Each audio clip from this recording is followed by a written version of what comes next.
ভাই এবং আমার কলিগ সঙ্গীতা চৌধুরী কালকে তার বাবাকে হারান। আমরা ওখানে ছিলাম। তার কয়েকদিন আগে আমাদের আরও একজন সহকর্মী শোয়েব আহমেদ, তার স্ত্রী মৃত্যুবরণ করেন। সব কিছু নিয়েই মনটা খুব খারাপ। তো আজকে মনে হলো যে একটু আসি, আমাদের শিশুদের মাঝে একটু ভালো লাগা যদি তৈরি করতে পারি। তো এসে খুব ভালো লাগছে, আমাদের শিশুদেরকে দেখতে পাচ্ছি। আর সবচেয়ে যেটা ভালো লেগেছে, সাইদ ভাই যখন আমাকে বলেছেন যে আমি বসে আছি, আসলে আড়ালে বসিনি, আলোর নিচেই বসেছিলাম, আমার সব বন্ধুরা উকি দিয়ে আমাকে খুঁজছিল। এটা আমার অনেক বড় আনন্দ। সাইদ ভাই, আমি কি একটু ছোট্ট একটা আবৃত্তি করতে পারি ওদের জন্য, ওদের নিয়ে?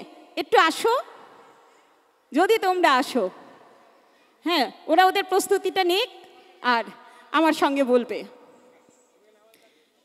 একটি কবিতা যার শিরোনাম আমরা প্রায়ই শুনেছি, খোকার সাথ কোথাও ছিল আমি হব। কিন্তু ডক্টর শাহাদাত হোসেন নিপু, নিপু ভাই গেলেন কোথায়? আছেন? এইমাত্র চলে গেলেন। শাহাদাত হোসেন নিপু, নিপু ভাই আমাকে বলেছিলেন যে কবিতাটির নাম আসলে হওয়া উচিত ঘুম জাগানো পাখি।